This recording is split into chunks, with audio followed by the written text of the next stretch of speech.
Hi all welcome to kitchen music. ఇప్పుడు నేను చెప్పే రెసిపీ హల్వా. 10 మినిట్స్లో హల్వా ఎలా చేసుకోవాలో చూద్దాం. దానికి ముందు సబ్స్క్రైబ్ చేసుకోవచ్చు కదా. దానికి కావాల్సిన పదార్థాలన్నీ ముందుగా సిద్ధం చేసుకోవాలి.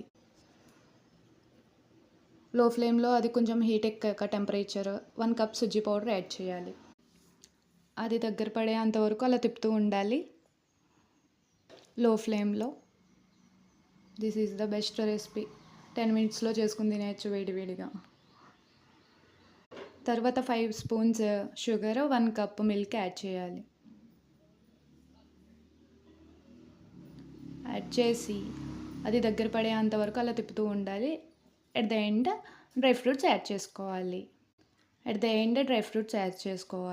సన్ఫ్లవర్ సీడ్స్, పంప్కిన్ సీడ్స్, కిస్మిస్, బాదం. నెక్స్ట్ రెసిపీ కోసం కామెంట్ చేయండి. Bye bye.